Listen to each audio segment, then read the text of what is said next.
Segala puji bagi Allah Jallat 'azamatuh wa jalla jalaluhu, yang karena nikmatnya kebaikan-kebaikan menjadi sempurna. Kita tidak akan pernah bisa melakukan kebaikan. Kita tidak akan pernah terhindar dari kemaksiatan kalau Allah tidak menolong kita. Siapa sih kita jemaah? Walaula fadlullahi alaikum wa rahmatuh ma zaka minkum min ahadin abada. Kalau bukan karena rahmat Allah dan karunia-Nya kepada kalian, tidak mungkin ada satupun manusia di antara kalian yang benar. Nggak ada. Walakin Allah yuzakki man yasha. Tapi Allah lah yang menyucikan siapa yang Allah kehendaki. Malam ini kita bisa berkumpul. Sebagian mungkin meninggalkan keluarganya, sebagian meninggalkan sedikit kesenangannya untuk datang ke rumah Allah, untuk duduk di tempat ini. Maka pujilah Allah dan bersyukurlah kepadanya. Allahumma a'inna ala dzikrika wa syukrika wa husni ibadatik. Allahumma salli wa sallim wa zid wa barik wa an'im ala sayyidina wa maulana Muhammadin wa ala alihi wa ashabihi wa man ittaba'ahum bi ihsanin ila yaumiddin. Ya Allah, semoga salawat dan salam senantiasa Engkau curahkan kepada hamba kekasih-Mu, kepada baginda Nabi kita Muhammad alaihi salatu wassalam, yang telah mengajarkan kepada kita segala sesuatu yang kita perlukan dalam kehidupan ini. Sampai bagaimana kita masuk toilet, keluar toilet, berada di dalam toilet, itu udah diajarin sama Nabi alaihi salatu wassalam. Sedetail itu Rasulullah SAW mengajarkan kepada kita, jemaah. Karena kita manusia yang bodoh dan penuh dengan kezaliman. Maka sebagai bentuk terima kasih kita adalah memperbanyak salawat buat Nabi alaihi salatu wassalam dan memperjuangkan apa yang sudah beliau sampaikan. Semoga salawat itu bersambung untuk keluarga beliau.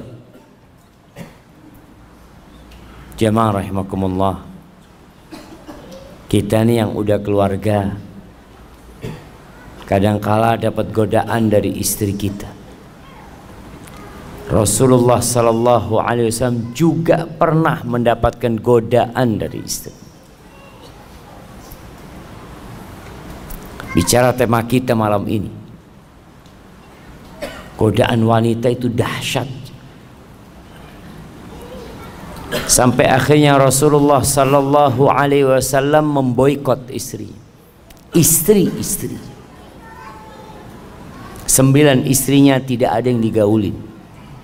Bahkan beliau tidak berkunjung ke rumah mereka. Kenapa? Mereka ribut urusan dunia.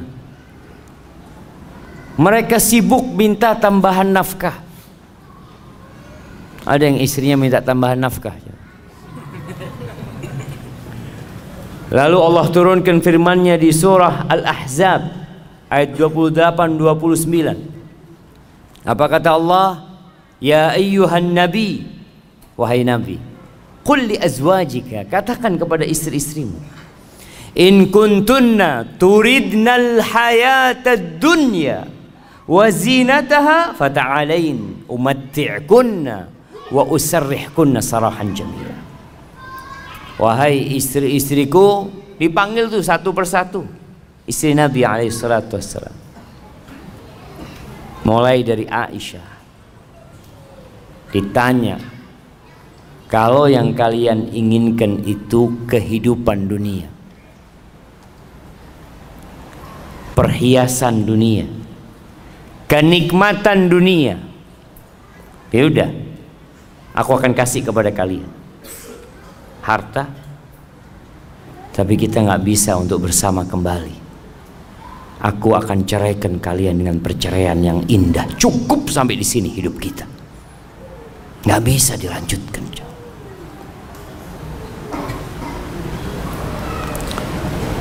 Wa in kuntunna turidna Allah wa rasulahu wad daral akhirah fa inna Allah a'adda lil muhsinati minkunna ajran 'azima. Tapi kalau ambisi kalian itu akhirat, Allah dan Rasulnya dan kehidupan akhirat, maka sesungguhnya Allah menyediakan bagi yang baik di antara kalian pahala yang besar.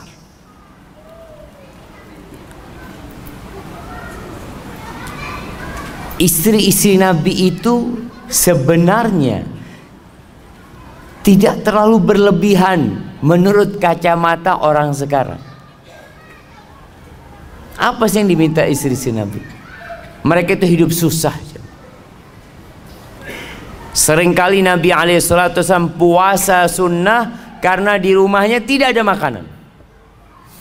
Bagaimana cerita Aisyah radhiyallahu taala anha, marra hilalun thumma hilalun thumma hilal wa lam yuqad fi baiti Rasulillah sallallahu alaihi wasallam nar. Berlalu rembulan, kemudian berlalu rembulan, masuk ke bulan ketiga, dan di rumah Rasulullah SAW itu kompornya tidak hidup. Susah hidup mereka. Tapi itu yang harus dilewatin kadang-kala. Maka ternyata istri-istri Nabi memilih Allah dan Rasulnya dan kehidupan akhirat. Mereka siap untuk meninggalkan sedikit, nggak banyak, jemaah. Kenikmatan dunia dan isinya ini sedikit. Kalau antum dapat duit 1 triliun, banyak apa dikit, jemaah?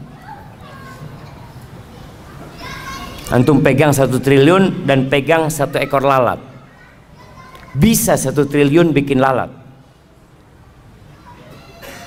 Bisa 1 triliun bikin lalat, jemaah? Gak bisa. Supaya antum tahu, dunia ini benar-benar nggak ada.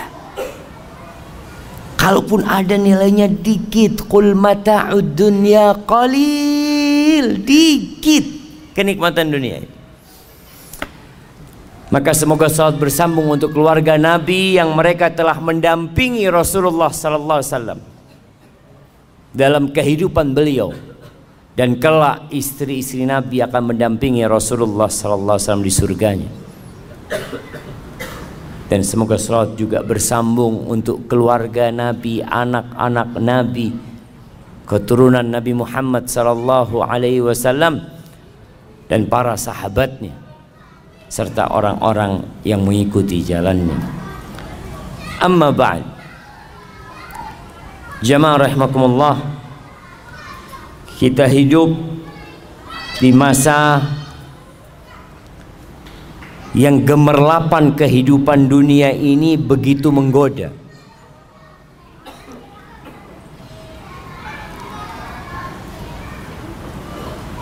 Kerusakan begitu mudah untuk didapatkan. Kemaksiatan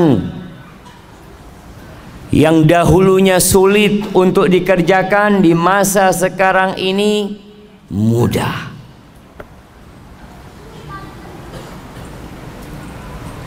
Karena apa? Karena teknologi dan harta ada, fasilitas disediakan semuanya. Zaman dulu, jemaah, jangan zaman dulu ya, tahun 90-an ke bawah, Itu yang punya motor itu hanya orang kaya aja. Yang bisa beli motor tuh orang kaya. Sekarang di mana-mana orang punya motor. Dulu orang mau berangkat ke tempat maksiat susah. Sekarang online. Diantar ke tempat maksiat. Nah, begitu mudah. Mau booking tempat maksiat di handphone bisa pilih. Na'udzubillah min dzalik. Maka waktunya kita berhenti sejenak, merenungkan kehidupan ini.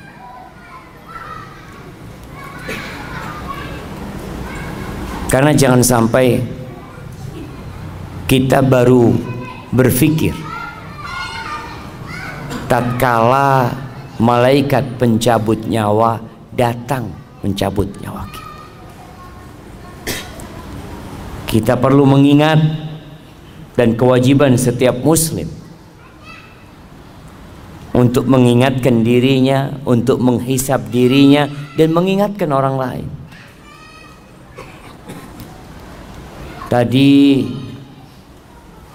imamnya baca surat apa? Nah, surat yang rakaat pertama, Al-Insyiqaq. Apa kata Allah? Ya ayyuhal insanu innaka kadihun ila rabbika kadhan famulaqi. Masya Allah, datang hadiahnya. Anda tadi mau kasih hadiah sama yang jawab cuma kok nggak ada hadiahnya, malu Anda mau kasih hadiah. Nah, apa artinya ayat tadi yang kasih hadiah? Ya ayyuhal insanu, wahai manusia, innaka, sesungguhnya kamu, kadihun ila rabbika kadhan famulaqi. Siapa yang tahu artinya coba? Nah, fadhal berdiri antum. Gak usah ngelihat ke bawah, berdiri aja, berdiri. Kenapa harus ngelihat ke bawah? Nah, fadhal.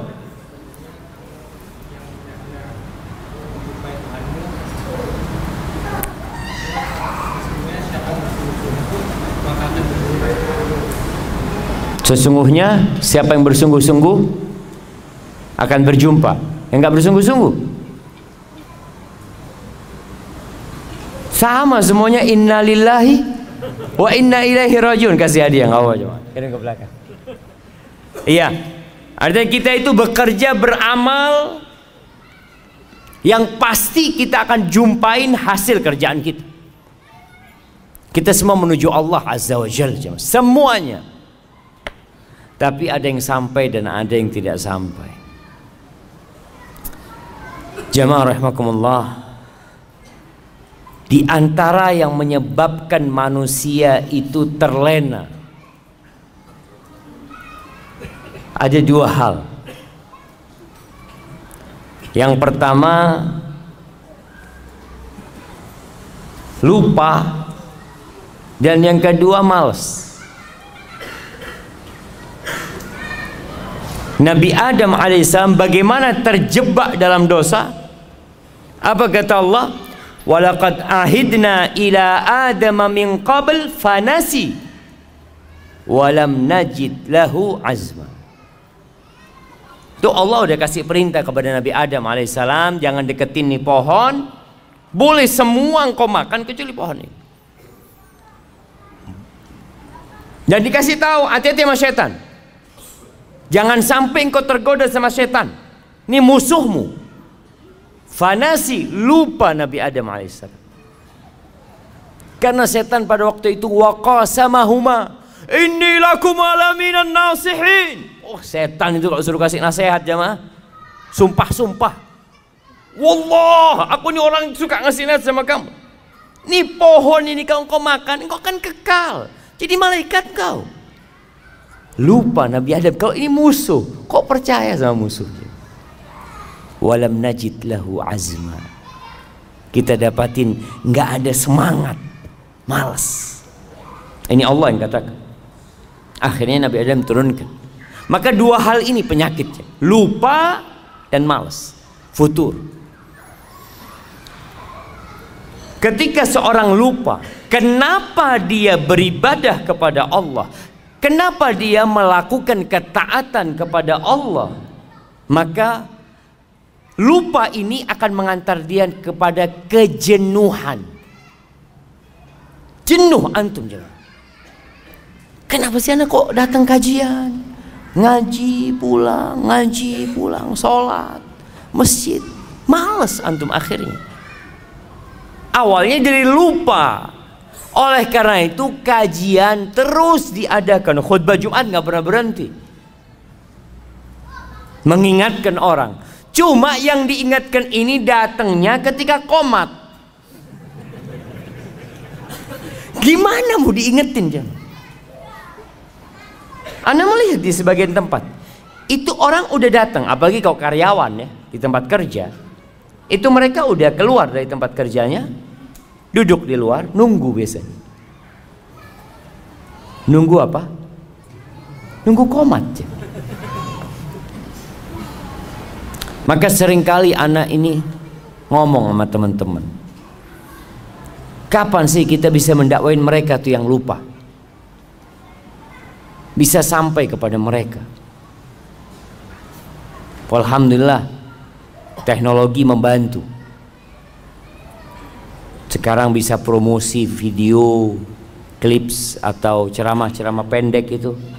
Anak ngomong sama bagian admin, tolong dikirimkan ke orang-orang yang nggak ke masjid, yang nggak suka ibadah, nggak, itu yang dikirimin.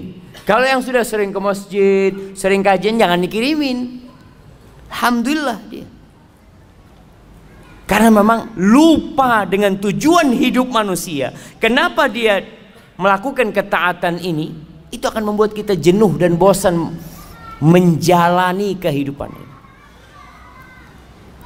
Antum lihat orang yang nungguin di rumah sakit. Kenapa dia sabar jam? Kenapa ada yang nunggu sampai 2 jam nunggu dokternya? Anak pernah nunggu dokter 2 jam lebih. Berangkat ba'dal maghrib antar anak. Antar istri apa anak? Lupa anak. Kayaknya istri, ya istri. Istri tapi bawa anak gitu. Anak pagi datang ke rumah sakit. Anak ambil janji, tanya katanya nanti jam 7 datang. Anak pikir jam 7 datang langsung masuk jam. Jam 9 masuknya jam. Ternyata jam 7 itu dokternya baru datang. Apa yang membuat anak bersabar? Karena anak tahu tujuan anak datang ke sini. Anak perlu sama dokternya ini. Ya udah ditungguin. Mau gimana sekarang? Maka kita diperintahkan untuk mengingatkan orang-orang itu. Kenapa sih kita ada di muka bumi ini? Ngapain? Orang kerja dari pagi sampai sore, besoknya kerja lagi, lusa kerja lagi, bertahun-tahun di Angkasa Pura. Antum nggak bosan di Angkasa Pura? Ini yang kerja Angkasa Pura nggak bosan? Berapa tahun antum? 10 tahun Ustaz. Allahu Akbar. Nggak bosan? Enggak Ustaz. Karena dia tahu dengan tujuan dia berada di tempat ini. Tapi tujuan diciptakan manusia, kadangkala orang lupa. Ahibati fillah, jelaslah Allah mengatakan wa ma khalaqtul jinna wal insa illa liya'budun. Tidaklah aku ciptakan bangsa jin dan manusia kecuali untuk beribadah kepadaku. Ma uridu minhum min rizq wa ma uridu an yut'imun. Aku nggak perlu mereka kerja kasih rezeki sama aku. Aku nggak perlu dari manusia untuk kasih makan kepadaku, kata Allah. Innallaha huwar razzaq dzul quwwatil matin. Sesungguhnya Allah yang maha memberikan rezeki dan dialah yang maha kuat dan maha perkasa. Dan Allah menciptakan isi bumi ini untuk kalian. Huwallazi khalaqalakum ma fil ardi jami'an. Dialah Allah yang menciptakan untuk kalian semua yang ada di muka bumi ini. Ini ayat dijadikan sandaran oleh para ulama bahwa semua yang ada di muka bumi ini hukumnya halal. Boleh, kecuali kalau ada dalil yang mengharamkan. Karena Allah menciptakan semuanya untuk manusia. Untuk manusia jemaah, untuk kita. Artinya Allah memfasilitasi kita, dikasih fasilitas semua untuk apa? Untuk beribadah. Bukan untuk bersenang-senang, enggak. Sebagaimana kalau ada orang bekerja, dikasih fasilitas sama bosnya. Kamu kerja di sini, nah itu ada kolam renang di rumahmu, kita kasih rumah, kasih kolam renang, kasih pembantu. Kemudian di belakang rumahnya ada kolam ikan. Masya Allah. Akhirnya orang ini kerjanya berenang sama mancing. Kira-kira sama perusahaan dipecat nggak tuh orang jemaah? Saya kasih semua itu supaya kamu kerjanya bener gitu loh. Nggak mikirin macem-macem. Tapi jangan akhirnya kerjanya antum berenang mancing, berenang mancing. Itu yang terjadi dengan kebanyakan manusia. Lupa bahwa fasilitas diberikan agar antum beribadah. Mudah antum beribadah, nggak repot. Tapi sekali lagi banyak yang lupa, sehingga kerjanya ya hanya bersenang-senang. Luqman Al-Hakim, ini diriwayatkan Luqman Al-Hakim mengatakan sesuai dengan tema kita hari ini, bi akhiratak bidunyak tarbahuma jami'an. Kata dia, belilah akhiratmu dengan duniamu. Beli akhirat dengan dunia. Artinya modal kita dunia. Kita kalau bicara alat tukar kita nih dunia. Tukar duniamu dengan akhirat. Engkau akan beruntung dua-duanya. Dapat dua-duanya. Wala tabi' dunyak bi akhiratik takhsarhuma jami'an. Jangan sampai engkau jual akhiratmu untuk mendapatkan kenikmatan dunia. Engkau rugi dua-duanya. Lah dunia dapat wal akhirat rugi dua-duanya. Dan antum bisa melihat orang-orang yang sukses dunia tapi jauh dari ibadah, dapat apa dia? Dapat tua, capek bekerja, dia pikir nanti saya akan menikmatin di akhir hidup. Saya mau capek sekarang. Ya, akhir hidup stroke. Punya moge 7 di rumahnya. Terus katanya mau dinikmatin ini. Ya itu mau dinikmatin gimana kata dia. Punya duit banyak. Makan donat nggak boleh. Donat lah. Terus apa? Bubur. Makan bubur iya. Anak punya duit banyak kayak gini nggak ada gunanya, nggak ada gunanya. Antum lihat siapa? Maka belilah akhiratmu dengan jual dunia. Kita akan untung dua-duanya. Seperti petani. Antum pernah ngelihat petani jagung nanam rumput? Pernah ngelihat? Ana mau tanam jagung sama rumput? Jangan. Tanam jagung, rumput tumbuh sendiri. Gitu iya. Antum lihat tuh petani jagung ketika tanam apa dia? Jagung. Jagung dia tanam bibitnya jagung keliling. Subhanallah, tahu-tahu ada rumput. Alhamdulillah dapat rumput, kasih makan buat kambingnya, apanya. Tapi jangan kemudian sibuk antum cari rumput lupa sama jagung. Ada dulu yang ngasih permisalan dunia ini seperti orang yang lagi ngelola sawah, macul sawah, mau tanam padi harus dibajak. Kadang-kala orang lagi bajak sawah ini, masya Allah jemaah, ada belut lewat, alhamdulillah dapat belut. Ada lele keluar, alhamdulillah. Jangan kemudian antum sibuk cari belut, cari lele, antum nggak tanam padi antum. Itu yang terjadi dengan banyakkan orang. Jadi kenikmatan dunia cuma selingan.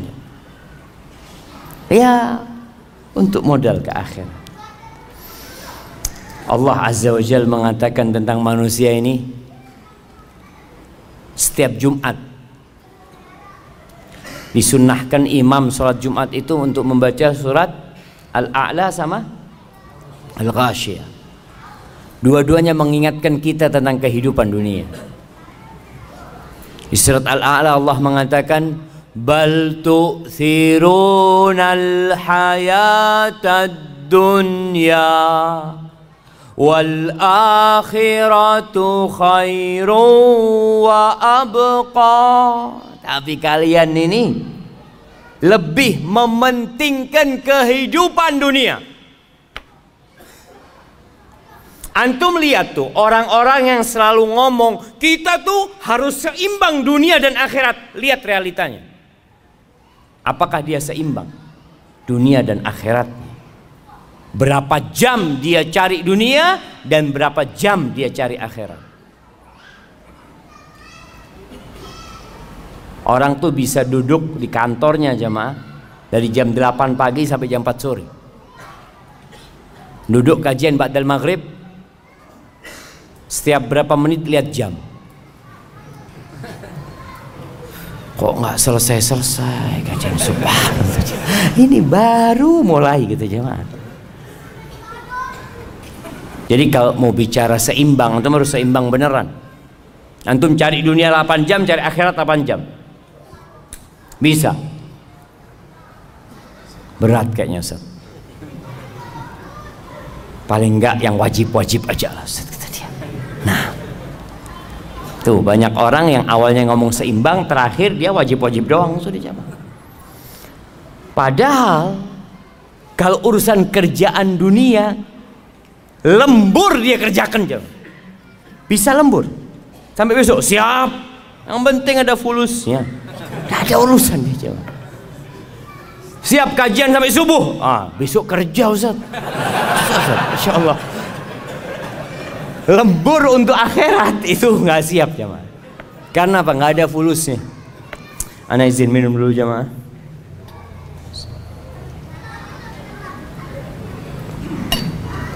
Alhamdulillah.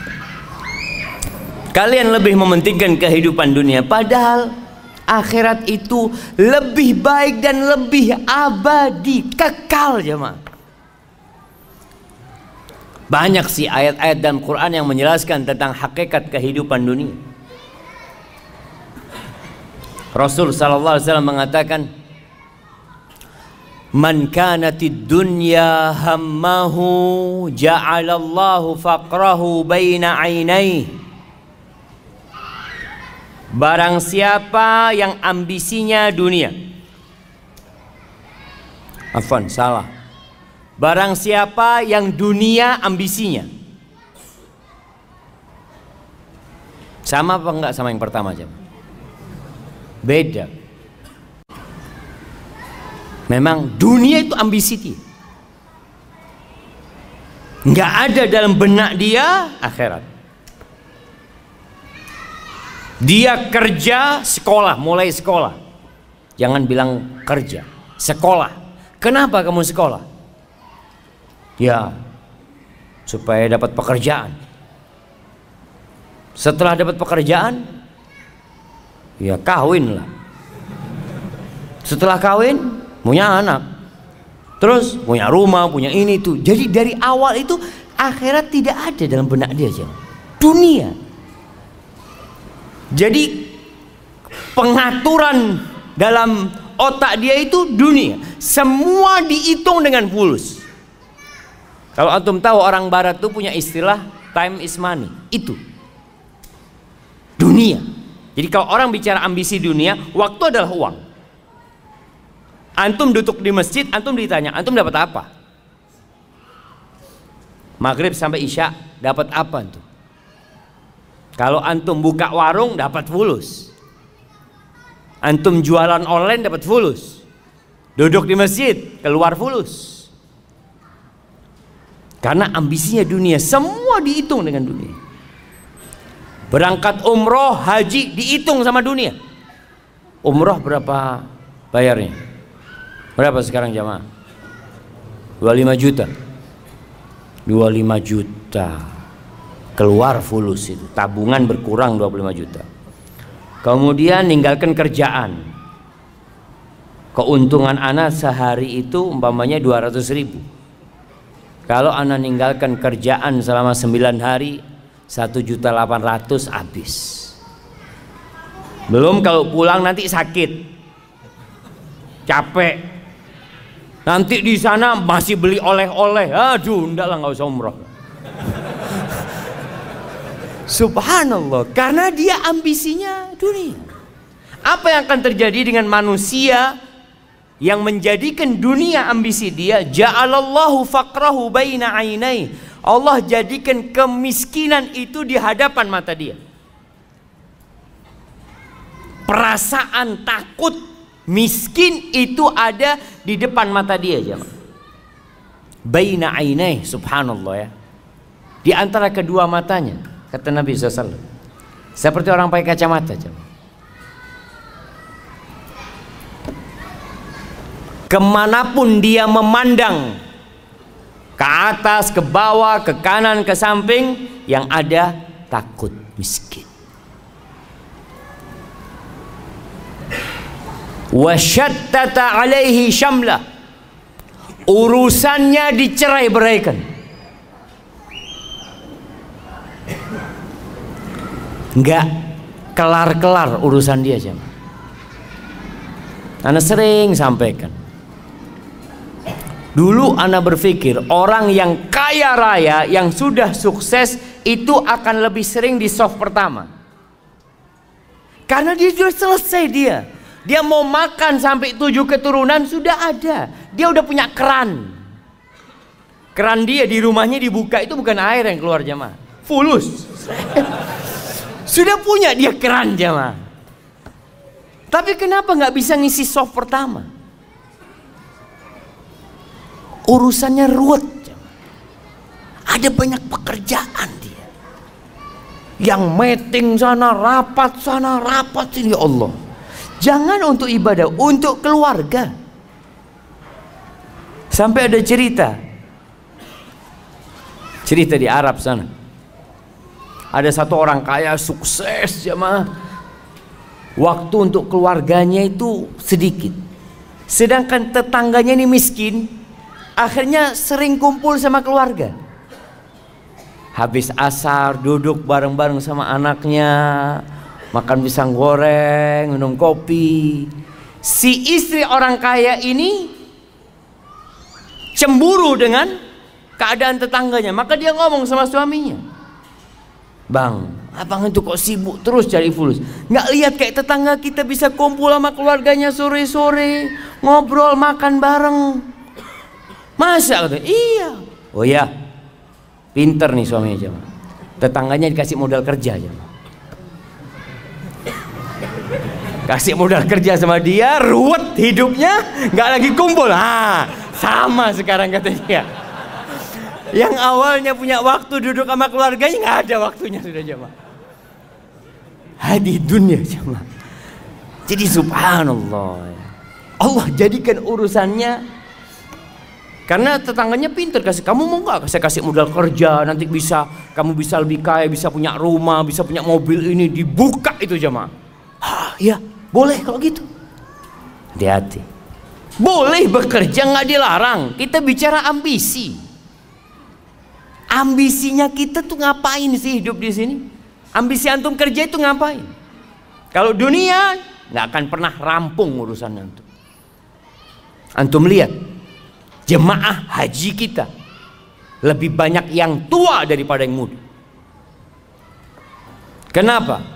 Apakah karena mereka baru sukses ketika tua, atau mereka sibuk dengan dunia baru punya waktu ketika tua? Tua pun sama jual sawah. Kenapa nggak dari dulu dijual sawahnya? Kok baru tua jual sawah gitu loh, jemaah? Sama-sama dia jual saham. Enggak, dulu masih ambisinya dunia saham. Oh jangan Ustaz, ini kan usaha Ustaz. Nanti kalau mau mati ya lah nggak apa-apa dijual. Syattata urusannya dicerai beraikan jamaah. Artinya dia nggak mampu untuk menjadikan waktunya berkah. Quran nggak bisa baca 1 lembar sehari. Sehari selembar nggak bisa. Apalagi one day one juice. Susah. Walam ya'tihi minad dunya illa ma qaddara lah. Dan tidak akan datang dunia kepada dia kecuali sesuai yang sudah Allah takarkan untuk dia. Artinya dia tetap kondisinya sama walaupun kerjanya lebih keras. Kan orang berpikir semakin kerja keras semakin banyak hasilnya. Tetap yang dimakan 1 piring. Apakah kalau orang banyak duitnya makan jadi 3 piring? Malah jemaah, orang yang miskin tuh makannya lebih banyak. Antum pernah ngelihat restoran-restoran yang bebas milih apa sendiri, bakar-bakar sendiri? Kenapa letaknya di mal-mal besar? Coba di pinggir jalan. Coba buka pinggir jalan ya. Yang beli orang-orang miskin, tutup 2 hari dia. Karena orang miskin ini kalau makan Masya Allah langsung dia. Tapi orang kaya itu kan makan hanya seninya kata dia, sambil bakar-bakar. Aduh kata orang miskin, nggak usah nih seni-seni, ini perut lapar kata dia. Nah subhanallah, artinya semakin kaya makannya semakin sedikit ternyata jangan. Allahu Akbar ya. Dan kita tahu apa kata Nabi SAW ketika manusia mengatakan mali, mali, hartaku, hartaku. Kata Nabi SAW, walaysa laka min mal. Kau tahu hartamu yang mana? Ma akalta, yang kau makan, itu hartamu. Kemudian kau buang jadi kotoran. Wa ma labista, yang kau pakai kemudian usang, itu hartamu. Wa ma tasaddaqta fa abqait, yang kau sedekahkan kemudian engkau simpan. Kalau yang ada di rumahmu yang kau tinggalkan itu punya ahli waris, punya orang, itu bukan milikmu. Maka kadang-kala orang kerja capek bukan buat dirinya. Beda dengan yang ambisinya akhirat. Sama kerja, sama-sama sekolah, mungkin satu bangku sama antum, mungkin satu kantor sama antum. Mungkin orang ini tiap hari bareng masuk kantor, jamnya sama, pulangnya sama. Bedanya apa? Beda ambisi dia. Ambisinya dia akhirat. Siapa yang akhirat ambisi dia, ja'alallahu ghinahu fi qalbih, Allah jadikan kekayaan buat dia di hatinya jemaah. Kaya dia jemaah. Ada kotak amal sodakoh dia. Si fulan gak pernah sodakoh tuh. Kenapa? Aduh ada kebutuhan buat anak-anak masuk rumah sakit, ini itu macam-macam, subhanallah. Yang fulan karena akhirat ambisi dia punya rezeki sedikit, dia sedekah. Kaya dia walaupun tidak punya apa-apa. Wa jama'a lahu syamla. Urusannya Allah sederhanakan buat dia. Allah mudahkan urusan dia. Allahu Akbar jamaah. Hidupnya tentram. Nggak harus kaya. Kalau bicara hidup bahagia, nggak harus kaya. Apakah antum pikir orang kaya orang yang paling bahagia? Enggak juga.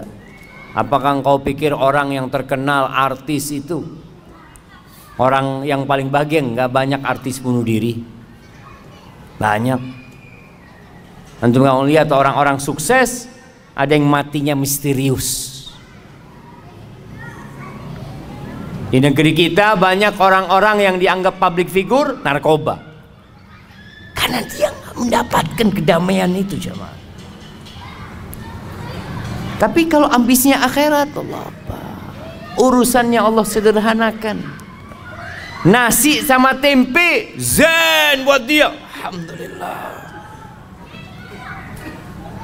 Kenapa? Karena alhamdulillah kata Nabi SAW, bihasab ibni Adam luqaimat yuqimna biha sulba. Kata Nabi itu cukup anak Adam ini beberapa suap yang punggungnya bisa tegak, selesai. Nggak macam-macam hidup ini. Yang penting punggung tegak, bisa ibadah, bisa kerja, alhamdulillah. Wa atathu dunya wa hiya raghimah. Dan orang ini dunia itu datang kepada dia dalam posisi dipaksa, dunia datang kepada dia. Dia nggak punya ambisi dunia, datang tuh fulus jemaah. Tahu-tahu ngetok rumah dia, assalamualaikum. Alhamdulillah ada rizki buat dia. Subhanallah. Ahibati billah, permisalan dunia ini dikatakan oleh Nabi SAW. Nabi pernah berkata kepada seorang sahabat, namanya Dhahhak bin Sufyan Al-Kilabi radhiyallahu anhu. Nabi mengatakan, "Ya Dhahhak, ma ta'amuka?" Dhahhak, makananmu apa sih? Qala ya Rasulullah, al-lahmu wal laban. Wahai Rasulullah, alaika salatu wassalam ya Rasulullah. Yang aku makan itu daging dan minumku susu. Qala thumma yasiru ila madza? Terus itu daging itu susu jadi apa? Bingung Dhahhak. Jadi apa jemaah? Daging, antum kalau ngelihat ya, steak. Antum lihat steak yang dikasih macam-macam atasnya, ada bumbunya, makannya pakai garpu, satunya dipotong. Jadi apa nanti jemaah? Dhahhak nggak berani ngomong jadi kotoran. Masa sama Nabi SAW ngomong kotor? Subhanallah, adab dan etikanya para sahabat. Dia tidak ngomong jadi kotor. Dia mengatakan, ila ma qad alimta ya Rasulullah. Menjadi sesuatu yang engkau sudah tahu wahai Rasulullah SAW. Subhanallah. Itu adab dan etika para sahabat. Apa kata Nabi SAW? Fa inna Allah tabaraka wa ta'ala daraba ma yakhruju min ibni Adam masalan lid dunya. Sesungguhnya Allah menjadikan apa yang keluar dari perutnya anak Adam itu permisalan untuk dunia ini jemaah. Dunia ini kayak gitu jemaah. Di riwayat lain, itu hadis tadi diriwayatkan oleh Imam Ahmad. Di riwayat Ibnu Hibban, Rasulullah SAW mengatakan, inna mat'am ibni Adam duriba lid dunya mathalan bima kharaja min ibni Adam wa in qazzahahu wa mallahahu fandur ma yasiru ilaih. Walaupun makanan itu dikasih hiasan ya. Antum kalau makan di restoran-restoran bintang 5 ya, kadang-kadang kasih piring ada tutupnya, nanti masih keluar asap, dibuka, masya Allah ada sayur-sayurnya yang kecil, di model bintang, di model gunung, model apa, makanan macam-macam, masya Allah. Kata Nabi SAW, akhirnya jadi apa? Mau dibikin seperti apa? Oh, ada yang makanan muncung kayak gunung tadi itu jemaah. Ada yang warna merah, warna kuning, macam-macam manusia bikin makanan, jadinya apa? Kita tahu, hadhihi hiyad dunya. Itu dunia kita jemaah. Akhir dunia menuju kepada kerusakan. Rumah yang dibangun begitu indahnya, gedung-gedung yang tinggi. Di Jakarta antum lihat gedung-gedung itu modelnya macam-macam. Ada yang model pena, ada yang model kotak, ada yang bulat. Nanti jadi apa jemaah? Jadi debu yang berterbangan jemaah. Maka jangan sampai kita terpedaya dengan sesuatu yang akhirnya jadi kotoran. Ibnul Qayyim rahimahullahu ta'ala ketika menjelaskan tentang hadis tadi, dia mengatakan, famaghtarra biha wala sakana ilaiha illa dzu himmatin daniyah. Maka tidak akan ada orang yang tertipu dengan dunia yang kemudian condong kepada kehidupan dunia, kecuali orang yang punya ambisi rendahan. Wa aklin hakir, akalnya remeh, akalnya itu kecil, nggak besar dia jemaah. Wa qadrin khasis, ya sudahlah, dia itu nggak mampu melihat sesuatu sesuai dengan hakikatnya, salah perhitungan. Maka nanti ketika mati baru akan menyesali semua itu. Hasan al-Basri rahimahullahu ta'ala mengatakan, man arafa rabbahu ahabbahu. Barang siapa yang mengenal Allah pasti cinta sama Allah. Pasti cinta sama Allah. Bagaimana tidak? Allah itu Ar-Rahman Ar-Rahim, Al-Malik Al-Quddus, As-Salam, Al-Mu'min, Al-Muhaimin, Al-Aziz, Al-Jabbar, Al-Mutakabbir. Gimana kita nggak akan cinta sama Allah Azza wa Jal, sedangkan kehidupan kita berasal darinya, semua yang kita makan berasal darinya. Masya Allah. Dibuka 5 menit ke waktu Isya, insyaallah. Siap jamaah, kita sholat Isya dulu ntar lagi. Sampai mana kita? Anak soalnya bukanya salah barusan jamaah, jadi bismillah. Alhamdulillah. Orang yang kenal sama Allah akan cinta sama Allah. Tapi kenapa banyak manusia kok malas beribadah kepada Allah? Susah dia untuk sholat ke masjid, diteriakin hayya ala shalah, hayya ala falah, karena mereka nggak kenal sama Allah. Antum tuh, kalau ada orang duduk di sebelah antum, antum nggak kenal sama dia, lagi nungguin di bandara duduk, antum sibuk mungkin baca-baca atau WA ya.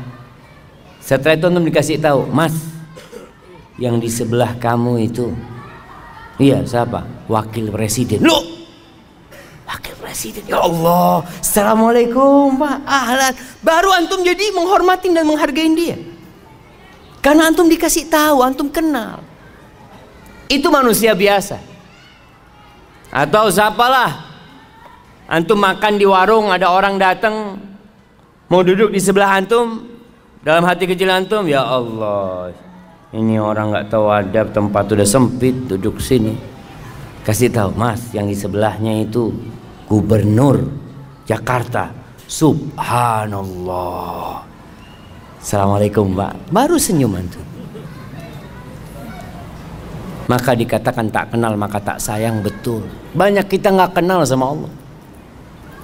Kalau ada orang yang ngasih sama antum rumah, ngasih sama antum mobil, ngasih sama antum istri dan anak, Masya Allah, bagaimana penghormatan antum sama orang itu?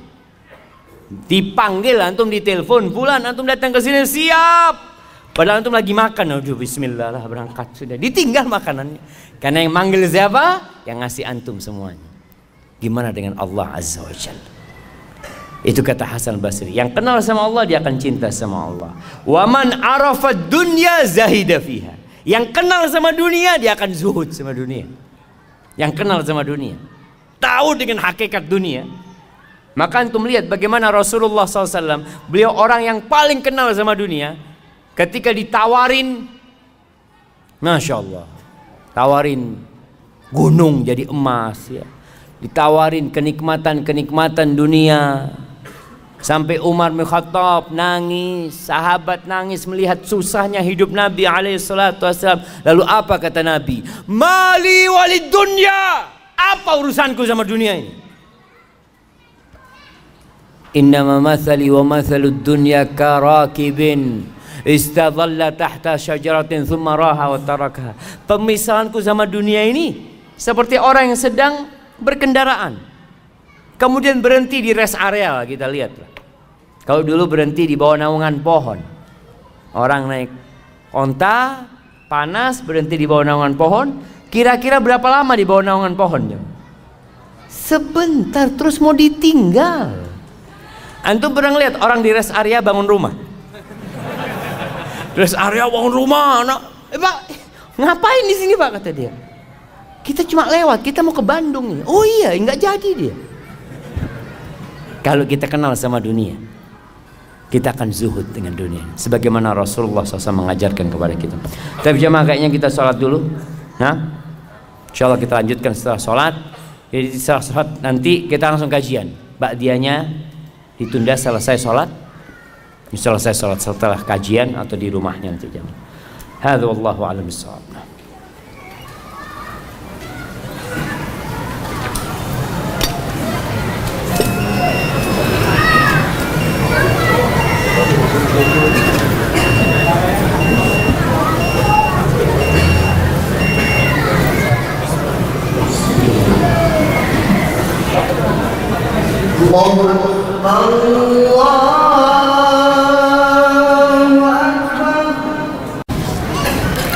Wassalatu wassalamu ala Rasulillah. Amma ba'd. Kembali kepada dunia kita yang memang kita masih hidup di dalamnya. Sebagian orang-orang pergi dan tidak pernah kembali. Al-Imam Ibnu Qayyim memisalkan dunia dengan ucapannya, ad-dunya kamra'atin baghi. Dunia ini seperti wanita pelacur, la tathbut ma'a zawjin wahid. Dia tidak akan tetap dengan satu orang, dia akan berpindah-pindah. Lihatlah rumah yang kita miliki, dulu punya siapa? Lihatlah posisi jabatan yang kita dudukin, dulu siapa yang duduk di jabatan itu? Antum bisa ngelihat tuh, orang-orang yang menjabat, dulu menjabat, setelah itu turun ganti yang lainnya, nanti ganti yang lainnya, dan engkau pun yang sedang duduk akan digantikan dengan yang lainnya. Hadhihi ad-dunya, seperti wanita pelacur yang tidak akan tetap dengan satu orang. Ibnu Abbas radhiyallahu taala anhu mensifatin dunia kita dengan ucapannya, awwaluha ana. Awal dunia ini kesusahan, susah. Antum lihat orang-orang yang susah, yang sekarang sukses, bagaimana proses dia meraih kesuksesannya. Dulu menjadi ini, terus naik jabatannya, terus sekolah lagi, terus bertugaskan di sana, kemudian dapat jabatan yang lebih bagus, terus wa akhiruha fana. Akhirnya habis. Jadi kelelahan dia itu habis, ya Pak. Awalnya kelelahan, akhirnya habis. Bukan kenikmatan. Halaluha hisab wa haramuha iqab. Yang halal antum akan dihisab. Antum makan halal, kerja capek halal, dihisab. Bener nggak kerjaan antum? Berkaitan dengan harta halal yang kita dapatkan, kita akan ditanya dua hal. Dari mana dapatnya? Kemana engkau belanjakan? Wa haramuha iqab. Jelas yang haram antum akan dihukum. Ayyuma lahmin, daging manapun, kata Nabi SAW, nabata min suhtin fannaru awla bihi. Daging mana aja yang tumbuh dari hasil yang haram, neraka lebih pantas tempatnya buat dia.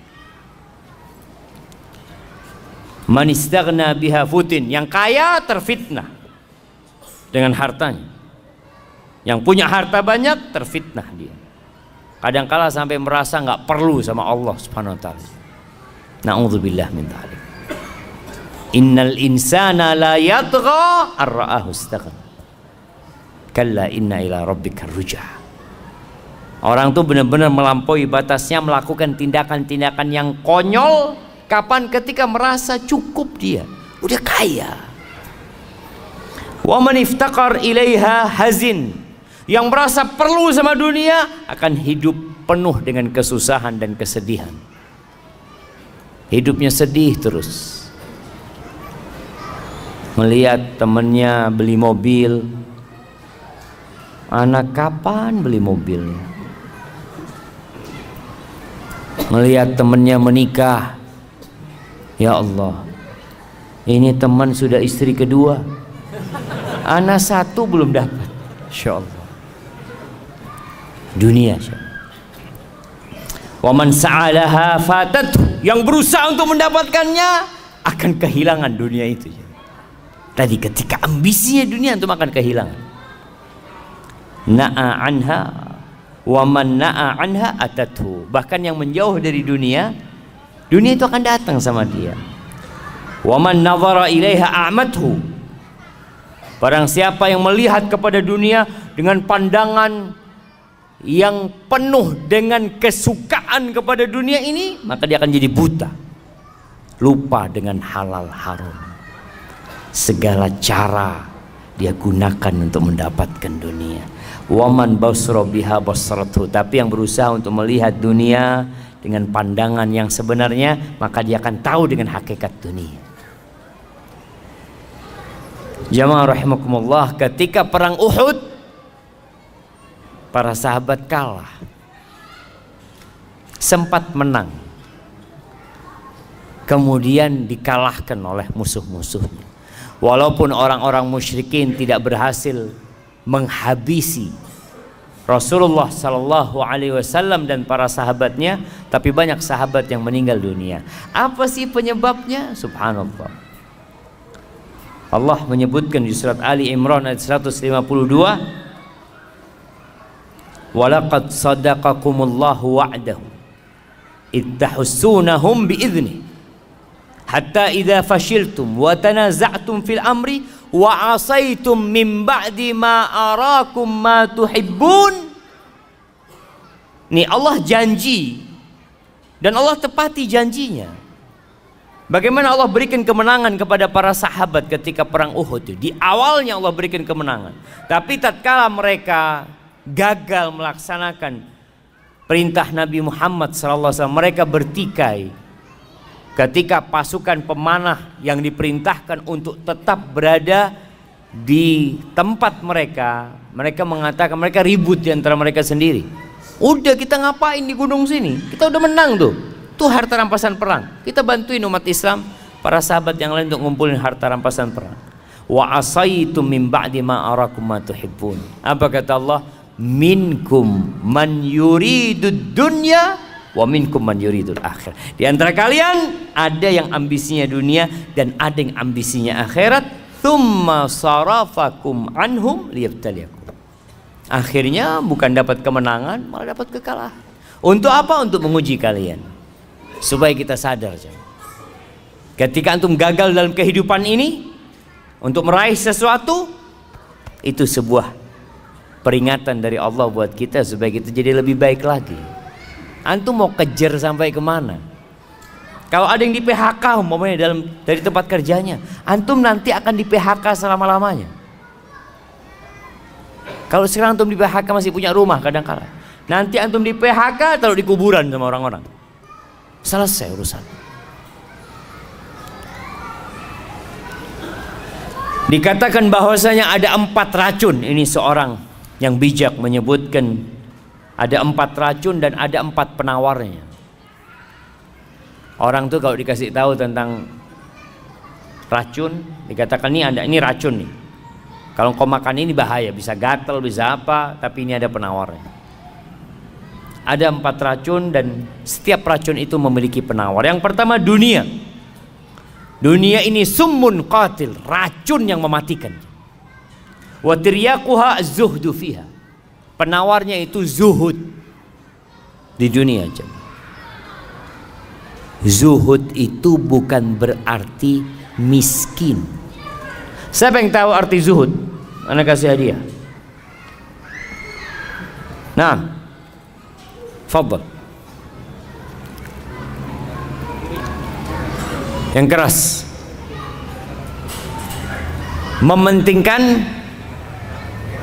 Mementingkan kehidupan akhirat. Baik. Yang lainnya sebelah kanan. Nah. Zuhud berusaha untuk meninggalkan urusan dunia. Zuhud berusaha untuk meninggalkan urusan dunia. Nggak kerja maksudnya. Lebih mengutamakan ke urusan akhirat. Sama aja lah. Kasih hadiah yang kecilnya. Tapi yang lainnya, fadhal. Zuhud itu adalah menempatkan dunia pada tangannya, kemudian menjadikan akhirat itu di hatinya. Zuhud itu menempatkan dunia di tangan dan akhirat di hati. Masya Allah. Lebih dalam lagi nih jemaah. Kasih yang besar nggak apa jemaah. Baik. Nah, fadhal belakang. Ya antum menoleh ke belakang. Fadhal berdirilah biar kelihatan. Ini zuhud jemaah, berdirinya separuh. Nah, kenapa nggak berdiri? Masya Allah. Masya Allah. Fadhal kirim yang besar jemaah. Antum dengar jemaah? Tarku ma la yanfa' fil akhirah. Meninggalkan hal-hal yang tidak bermanfaat di akhirat. Itu zuhud. Dia tadi semuanya zuhud. Tapi karena anak hafal yang ini, anak kasih yang besar hadiahnya. Nah, itu definisi Syekh bin Utsaimin rahimahullahu taala ketika mengatakan az-zuhdu tarku ma la yanfa' fil akhir. Meninggalkan segala sesuatu yang tidak bermanfaat di akhirat.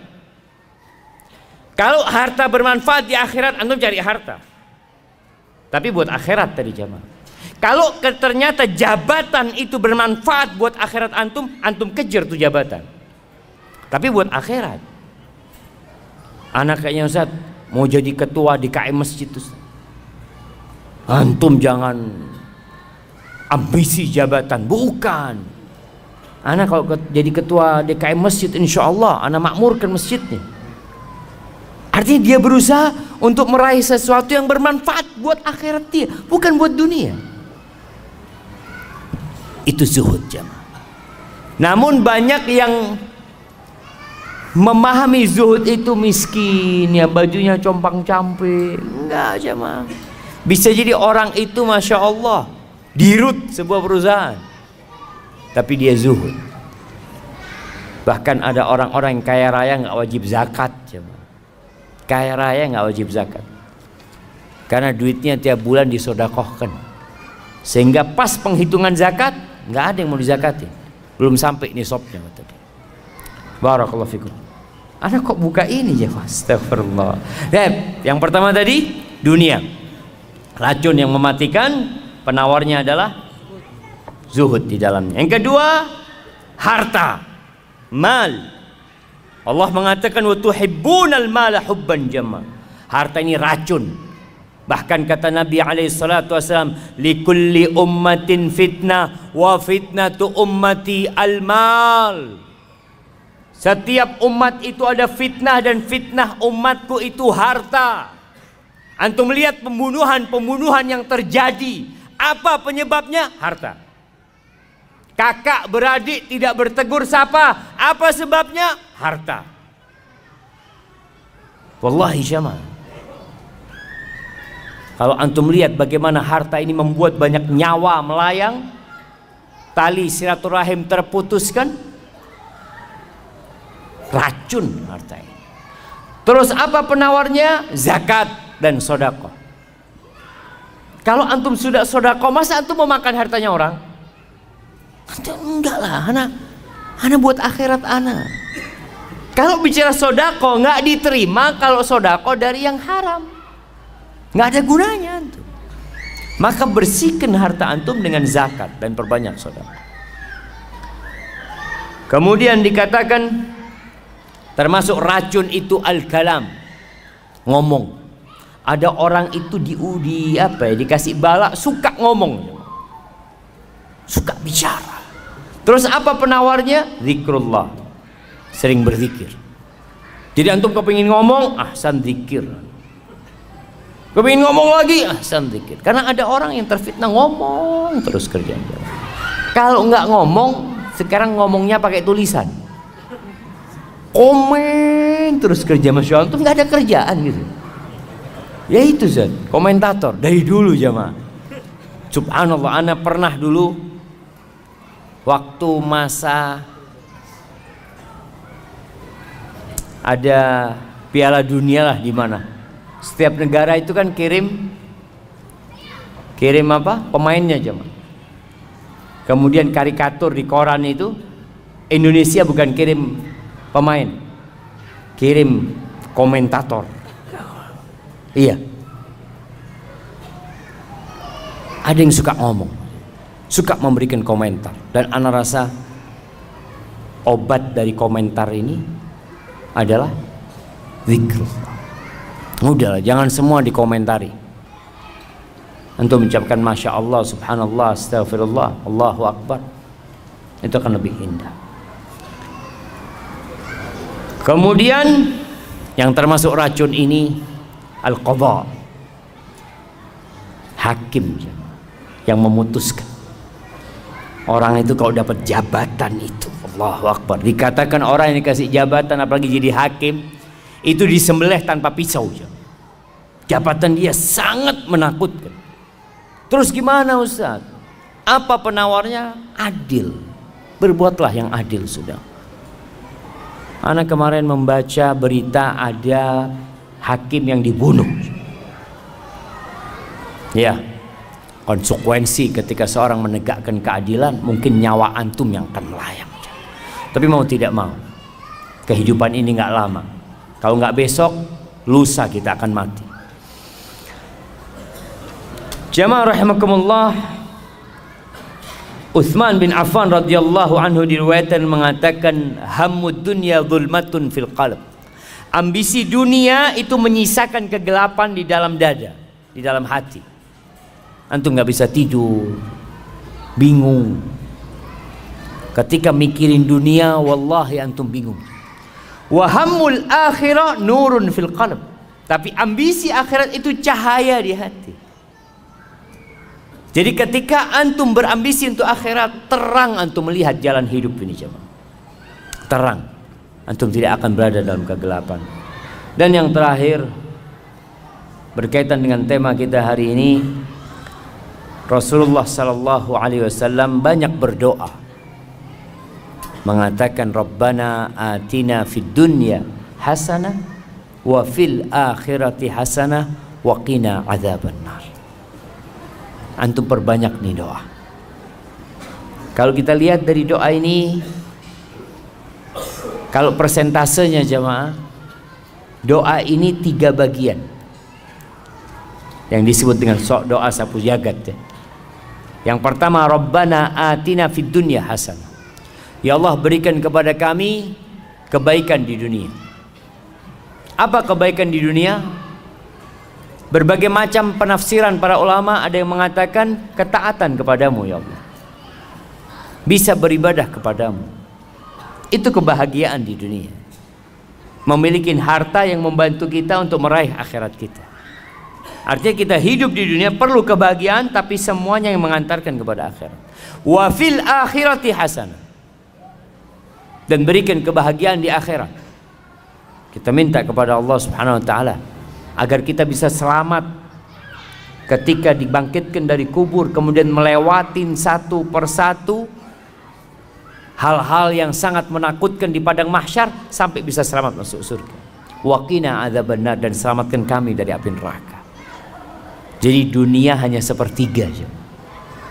2/3-nya buat akhirat kita. Jadi kalau ada orang yang mengatakan ya kita harus seimbang dunia, kalau kau bisa seimbang Masya Allah. Tapi paling tidak jangan sampai ambisi kita itu adalah dunia saja. Silahkan bekerja, silahkan mengais rezeki, silahkan mengumpulkan harta, tapi tetap semuanya untuk akhirat antum. Dan ketika ambisi antum akhirat, dunia akan ikut. Antum akan dapat anak-anak yang soleh, istri yang soleha, keluarga yang sakinah, mawaddah, penuh dengan rahmat. Allahu Akbar. Baik, kita masuk ke sesi tanya jawab. Masya Allah.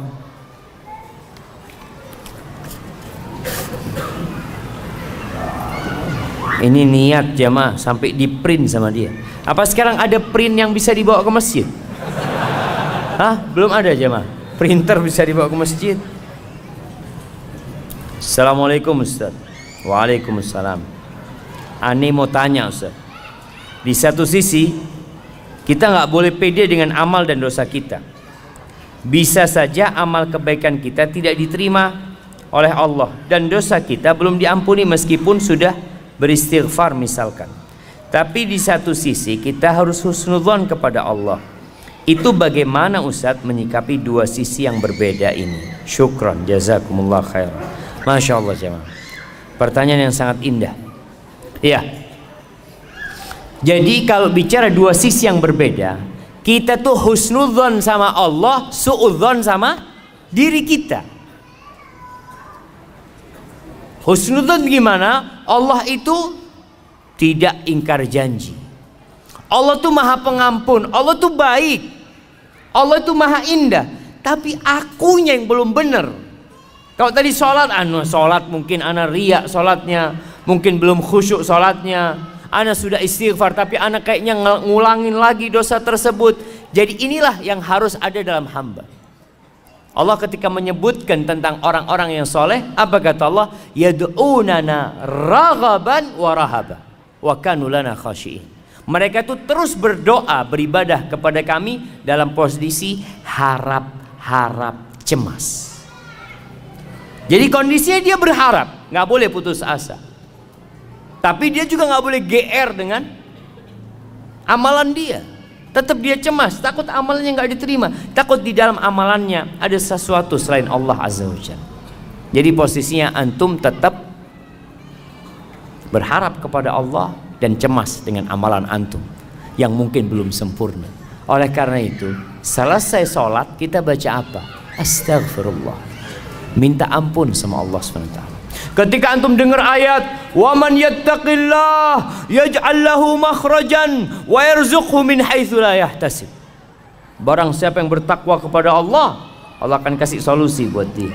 Dan Allah akan kasih rizki dari arah yang tidak disangka-sangka. Lalu dia mengatakan, Ustaz, ana ini sudah hijrah, sudah sholat di masjid, sholat malam, kok rizki masih sempit. Oh, ini suudzon sama Allah. Seakan-akan kok janjinya Allah nggak datang. Jangan. Antum harus terus mengatakan, ya Allah, mungkin aku belum pantas mendapatkan, ya Allah, mohon maaf lagi ya Allah. Sampai sebagian ulama mengatakan istighfaruna yahtaju ilal istighfar. Istighfar kita itu perlu istighfar jemaah. Kita udah istighfar, masih perlu istighfar lagi. Karena mungkin istighfar kita belum dari hati. Maka seperti itu yang dimaksud, kita husnudzon sama Allah tapi suudzon sama diri sendiri. Hadza wallahu a'lam.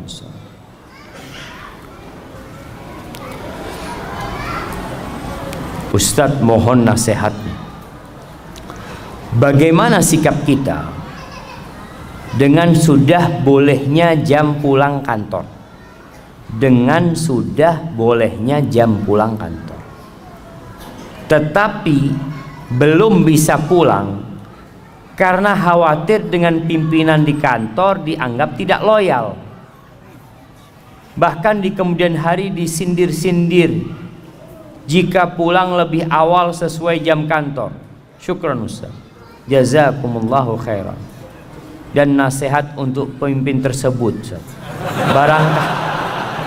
Barangkali beliau hadir juga.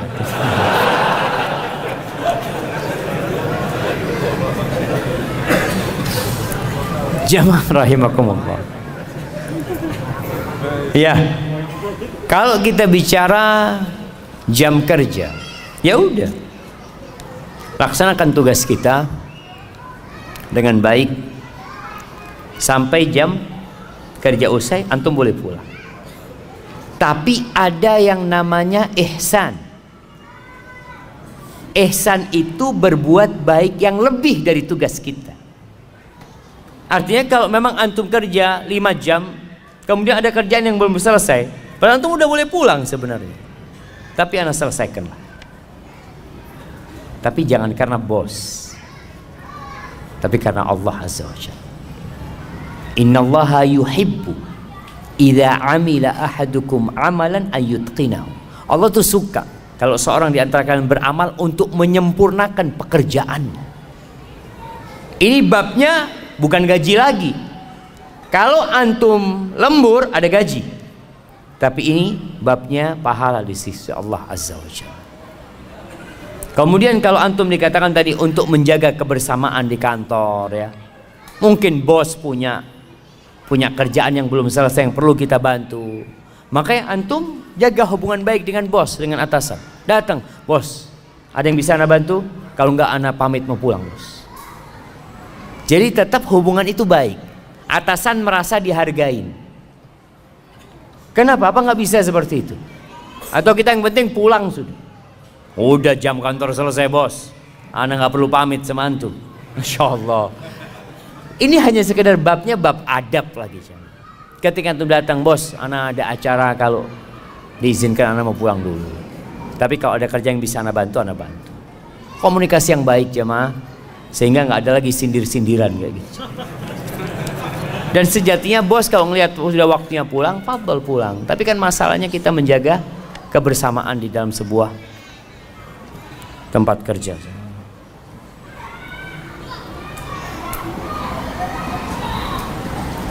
Assalamualaikum Ustaz. Saya seorang penanggung jawab di toko dan dari manajemen menyuruh wajib memasang aksesoris pernak-pernik Natal di toko yang saya pimpin. Apa sikap yang harus saya lakukan? Jazakallahu khairan. Ahibati fillah. Kita ini hidup di negeri yang beragam agamanya. Dan alhamdulillah keberagaman itu bukan hal yang baru di dalam Islam. Di kota Madinah pun, Masya Allah, Rasulullah SAW bertetanggaan bukan dengan orang Nasrani, tapi dengan orang Yahudi yang terkenal permusuhannya dan kedengkiannya kepada umat Islam. Tapi saling menghargai. Namun kalau urusannya ibadah, ini urusannya dengan ibadah mereka, maka kita hendaklah tidak ikut-ikutan dalam peribadatan mereka. Karena ini urusan dengan akidah, keyakinan. Natal itu merayakan hari kelahiran anak Tuhan. Sedangkan kita mengatakan qul huwallahu ahad, Allahu samad, lam yalid wa lam yulad wa lam yakul lahu kufuwan ahad. Maka para ulama berbincang tentang hal bolehkah kita ikut serta merayakan. Merayakan itu macam-macam.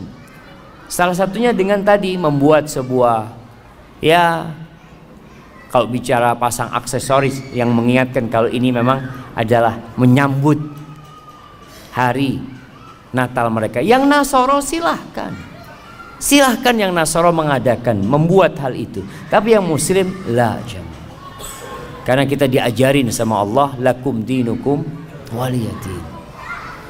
Dulu jemaah, orang-orang musyrikin itu kebingungan bagaimana menghadang derasnya arus orang masuk Islam. Kebingungan mereka. Dan orang-orang yang masuk Islam itu nggak bisa keluar dari Islam. Yang benar Islam. Di masa Nabi Muhammad SAW, Abu Sufyan ditanya, adakah orang Islam? Yang tanya siapa? Raja Romawi, Herakles. Adakah orang yang masuk Islam kemudian keluar karena benci sama agamanya? Benci sama agamanya? Nggak ada. Nggak ada.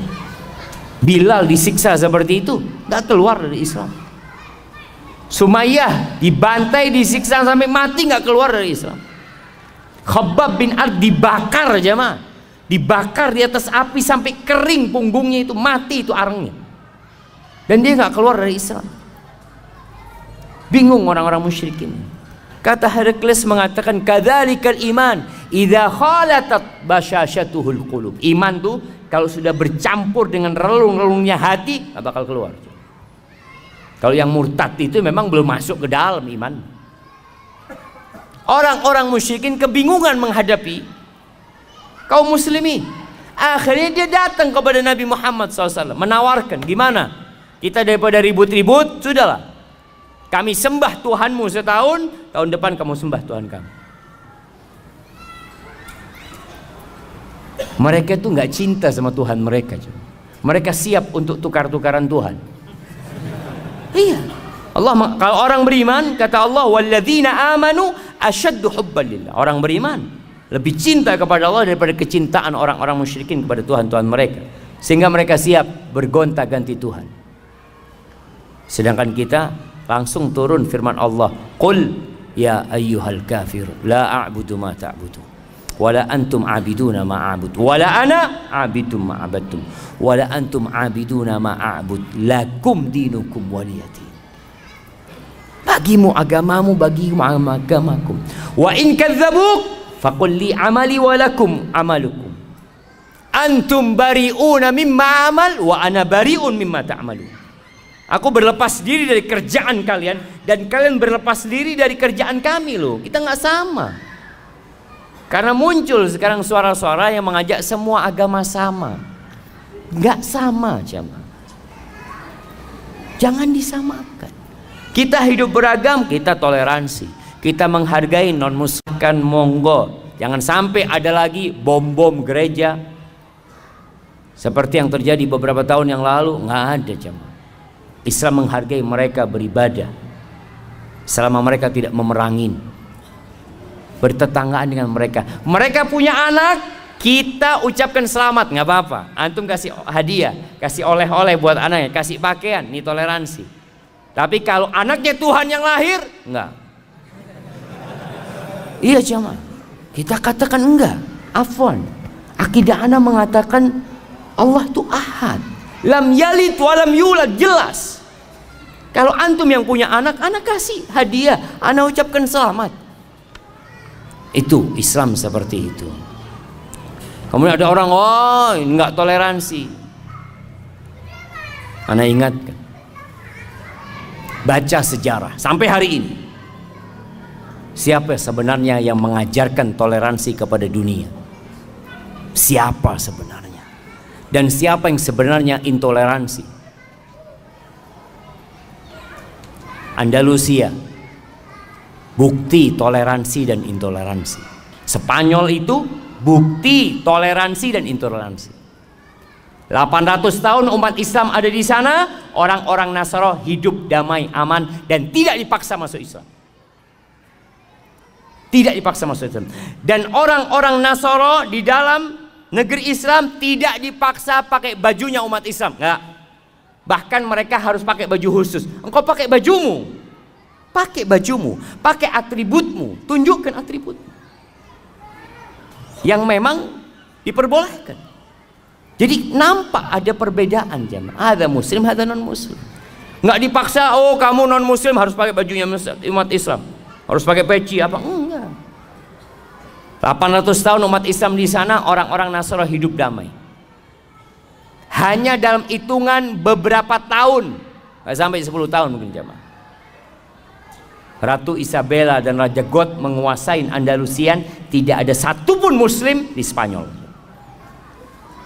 Imam mereka dibunuh dan dibanteng, tidak mau masuk Nasara, atau mereka diusir, atau mereka masuk ke dalam agama mereka. Itu gambaran toleransi dan intoleransi. Berangkatlah antum ke Palestina, lihat bagaimana toleransi umat Islam sejak Umar bin Khattab menerima kunci Masjidil Aqsa. Umar terima tuh kunci Masjidil Aqsa. Orang-orang Nasara hidup damai. Selesai mereka hidup damai di sana. Orang-orang Yahudi hidup damai. Mereka berhak ibadah sesuai dengan agama mereka. Tapi ketika kaum salibis masuk ke Palestina, itu ceritanya orang Nasara sendiri yang melihat peperangan itu.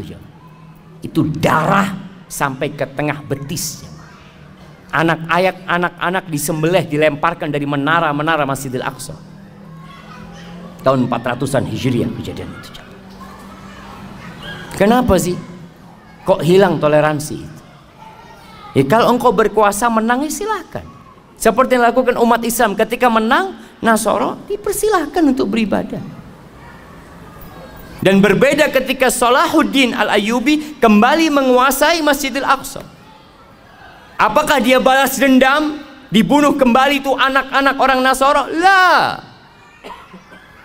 Jangan anak-anak orang Nasara, pemimpin kaum salibis suruh pulang, fadhol kau pulang sudah. Dan subhanallah jemaah. Maka kalau bicara toleransi, Islam mengajarkan toleransi.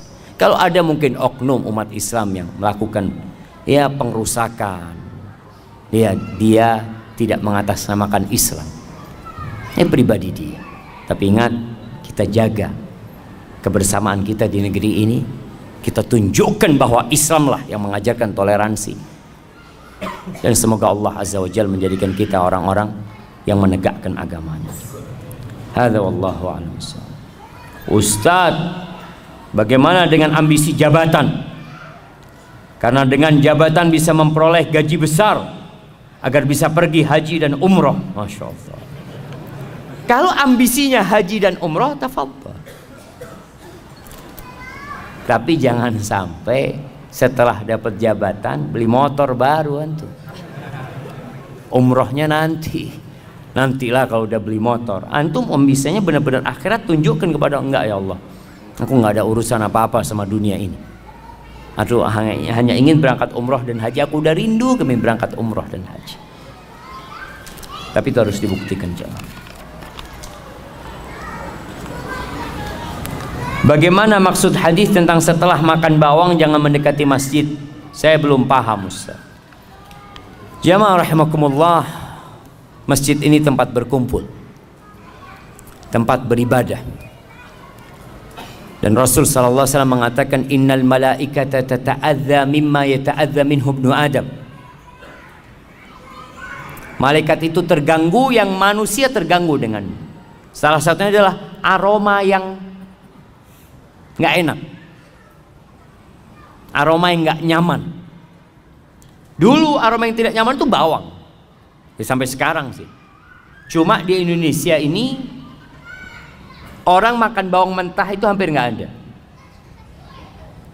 Rasul SAW menganjurkan kalau harus makan bawang ya dibunuh, aromanya itu dengan dimasak, aromanya itu udah keluar. Tapi di beberapa negeri itu bawang itu kayak apel jemaah, dimakan bawang. Ana ngelihat ya Allah, dan baunya masya Allah. Kalau antum sholat di samping dia, Allah, aduh nggak jadi, Allah Akbar, terganggu antum.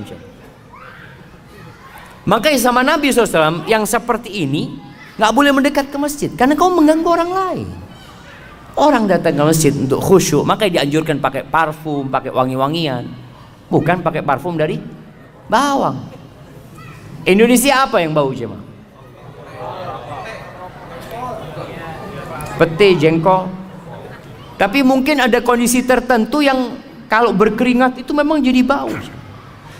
Maka yang sama dikiaskan dengan bawang tersebut. Artinya kalau antum makan bawang kemudian menimbulkan aroma, itu yang jangan mengganggu. Kalau antum mau ke masjid pakai parfum lah. Kalau bisa pakai parfum yang modelnya kalau di dinding jemaah tiap 5 detik nyemprot gitu ya, serot gitu ya. Karena kan takut aromanya antum ganggu sama yang lain. Artinya intinya antum nggak boleh ganggu umat Islam ketika beribadah. Dan bolehkah pindah ketika antum sholat di sebelah antum bener-bener aromanya nggak kuat antum, boleh nggak antum pindah? Boleh. Kalau memang bener-bener hilang kekhusyuan antum, pindah. Terus Ustaz, yang di sebelahnya pindah semua nanti Ustaz. Artinya antum pindah ke belakang umpamanya, yang belakang maju ke depan. Allahu Akbar, ana ditipu sama fulan. Artinya dia harap di soft itu dapat pahala menyambung soft, ternyata dikasih aroma ya. Tapi mungkin yang maju itu aromanya sama, jadi tidak terlalu apa jemaah, nggak terlalu berasa lah. Pertanyaan terakhir jemaah. Ustadz, ana mau bertanya Ustadz. Saat ini ana dan suami alhamdulillah sudah mengenal sunnah. Tapi suami ana kalau dibangunkan sholat subuh susah banget Ustadz. Sampai pernah ana nyerah untuk bangunkan sholat. Apakah harus dengan cara keras Ustadz? Agar suami ana tidak susah dibangunkan. Walaupun susah pada akhirnya sih tetap sholat Ustaz. Tapi jalannya kalau sudah adzan sudah selesai. Mohon nasihatnya Ustaz agar ana tetap sabar membangunkan suami ana sholat subuh. Syukran Ustaz. Allah Azza wa Jal berfirman, wa'mur ahlaka bis salati wastabir 'alaiha. Perintahkan keluargamu itu untuk sholat dan sabarlah menghadapinya. Ini perintah sejatinya buat suami kepada istri dan anak-anak, karena dia pemimpin, dia yang tanggung jawab. Tapi apakah kalau istri melihat suaminya tidak sholat kemudian dia diamkan? Enggak. Ada bab namanya watawasau bil haq, saling mewasiatkan dalam kebenaran dan kebaikan. Bahkan Rasul SAW menceritakan tentang seorang istri yang membangunkan suaminya untuk sholat malam, yang kalau suaminya nggak mau bangun dia percikan air. Tinggal sekarang bagaimana membuat suami bangun subuh. Kadangkala suami nggak bisa bangun karena tidurnya terlalu malam. Ada sebabnya. Maka sebabnya inilah yang dihilangkan. Yang kedua, mungkin ada cara yang lebih elegan bangunkan suami. Bikinkan kopi. Bang, cium nih bang. Aduh. Ayo bang, minum bang. Minum bangun, tidur lagi insya Allah enggak lah. Artinya tetap dengan adab dan etika. Ada seorang ustadz cerita. Ustadz ini cerita di Jogja kejadian. Ada seorang, ya sama nih suami istri. Suaminya susah dibangunin subuh. Istrinya ini jago karate. Suatu hari karena udah jengkel jemaah, digampar suami jemaah. Itu langsung bangun suami jemaah. Nggak pernah lagi kalau istrinya bangunin, bang, langsung bangun dia. Tapi nggak boleh jemaah, dosa yang seperti itu jangan. Kita tetap dengan cara yang baik, jangan ditiru gitu loh, ya, seperti itu. Ana mohon maaf jemaah, banyak pertanyaan yang tidak bisa dijawab. Mudah-mudahan lah antum bisa tanyakan kepada ustadz yang lainnya. Itu yang bisa ana sampaikan pada kesempatan kali ini. Apabila benar yang ana sampaikan itu dari Allah Azza wa Jal, kalau ada yang salah dan kurang berkenan, itu dari diri anak pribadi. Allah dan Rasul yang terbebaskan dari kesalahan itu. Subhanakallahumma wa bihamdika asyhadu an la ilaha illa anta astaghfiruka wa atubu ilaik. Assalamualaikum warahmatullahi wabarakatuh.